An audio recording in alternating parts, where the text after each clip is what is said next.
The world of professional wrestling has seen its fair share of controversies and permanent exits that shocked fans worldwide, and today we're diving deep into the stories of superstars who crossed lines they could never uncross, burning bridges with WWE so severely that the doors slammed shut behind them forever. If you're ready to discover the shocking truths behind these lifetime bans, make sure you hit that subscribe button because you won't want to miss any of our upcoming content. Chris Benoit's name was once synonymous with wrestling excellence, a technical master who earned respect from every corner of the industry through decades of dedication and breathtaking performances. His career trajectory seemed destined for the Hall of Fame until that horrific weekend in June 2007 when everything changed in the most devastating way imaginable. The tragedy that unfolded in his Georgia home sent shockwaves through not just wrestling but the entire sports entertainment world, as Benoit took the lives of his wife Nancy and their 7-year-old son Daniel before taking his own life. The investigation revealed a crime scene so disturbing that it forced WWE to immediately erase nearly every trace of his existence from their programming, archives, and future plans. WWE made the decision that Benoit's name and legacy would be scrubbed from their history books, refusing to acknowledge his contributions despite his championship reigns and technical prowess. The company faced intense scrutiny about concussions and brain injuries in wrestling, with Benoit's autopsy revealing severe brain damage consistent with years of head trauma. To this day, WWE will not mention his name on television, his matches remain largely unavailable on their streaming service, and any historical footage featuring him is edited or contextualized to avoid celebrating his career. The ban extends beyond just not using his name, as WWE has made it clear through their actions over nearly 2 decades that there will never be a pathway back for acknowledging what Benoit accomplished in the ring. Hulk Hogan stood as the face that built WWE into a global empire, the orange and yellow superhero who transcended wrestling to become a household name that even non-fans recognized instantly. His contributions to wrestling cannot be overstated, from main eventing the first WrestleMania to drawing unprecedented crowds and television ratings throughout the 80s and 90s. Everything came crashing down in 2015 when audio recordings from several years earlier surfaced publicly, revealing Hogan using racial slurs during a private conversation that was being recorded without his knowledge. The content of those recordings proved so damaging that WWE took immediate action, terminating his contract and removing him from the Hall of Fame section of their website overnight.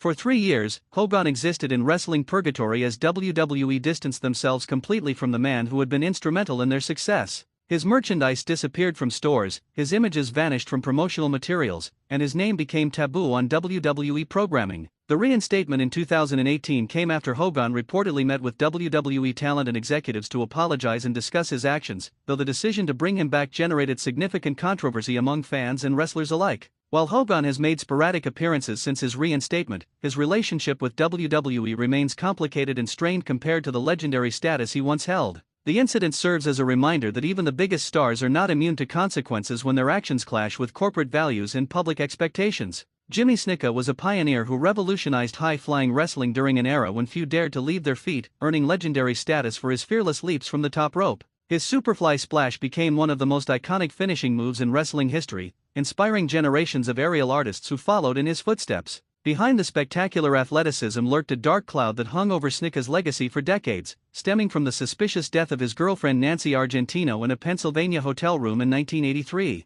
The case remained cold for over 30 years despite questionable circumstances and evidence suggesting foul play rather than the accidental fall initially reported. In 2015, authorities finally brought murder charges against Snuka, alleging he had caused Argentino's death through violent actions in that hotel room decades earlier. WWE quietly distanced themselves from Snuka as the legal proceedings moved forward, removing him from active Hall of Fame promotion and ceasing to feature him in historical packages. The case never reached its conclusion in court because Snuka was deemed mentally incompetent to stand trial due to dementia and other health issues related to his wrestling career. He passed away in January 2017, just weeks after a judge ruled him unfit for trial, leaving many questions forever unanswered about what really happened that night. WWE's handling of Snuka's legacy remains delicate, acknowledging his in-ring contributions while maintaining distance from the unresolved allegations that clouded his final years. The company learned from this situation that associations with talent accused of serious crimes, regardless of their historical importance, could damage their reputation and brand. Alberto Del Rio arrived in WWE with tremendous fanfare as a charismatic aristocrat character that immediately connected with audiences through his engaging personality and legitimate wrestling credentials.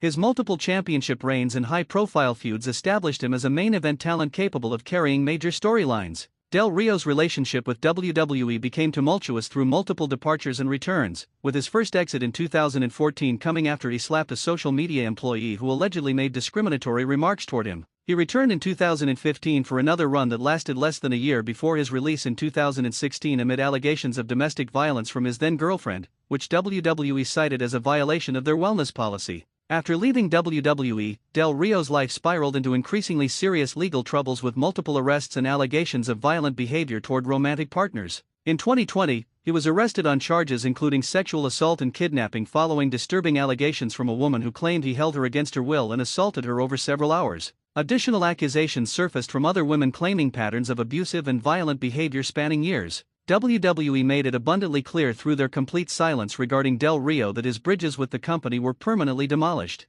His segments have been edited or removed from historical content where possible, and his name is never mentioned on current programming despite his relatively recent tenure. The severity of the allegations against Del Rio, combined with his pattern of legal troubles, ensures that WWE will never risk their reputation by associating with him again regardless of any potential legal outcomes. Low-key brought an intense, hard-hitting style to WWE during his brief tenure as Cavill, earning respect for his legitimate striking ability and unique offense. His time with the company proved short-lived as creative differences and frustrations with his booking led to his departure, but the real controversy came later through his behavior and statements outside WWE. Low-key developed a reputation in the independent wrestling scene for being extremely difficult to work with, making unreasonable demands and displaying an attitude that alienated promoters and fellow wrestlers. His social media presence became increasingly erratic with bizarre conspiracy theories, inflammatory statements, and confrontational responses to fans and other wrestlers. The wrestler-born Brandon Silvestri burned bridges not just with WWE but across the wrestling industry through his conduct and unprofessional behavior at various promotions.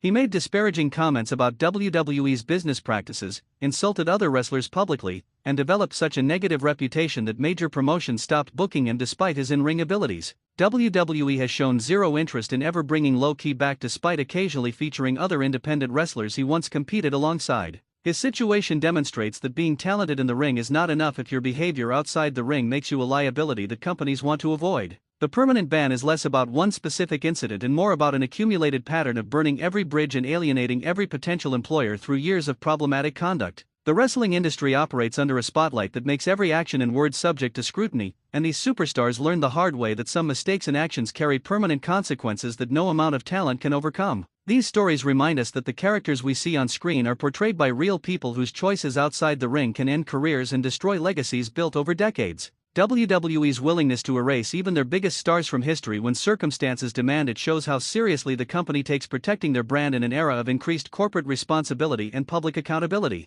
If you enjoyed diving into these shocking stories and want more wrestling content that goes beyond the surface, smash that subscribe button and hit the notification bell so you never miss our next deep dive into the world of professional wrestling.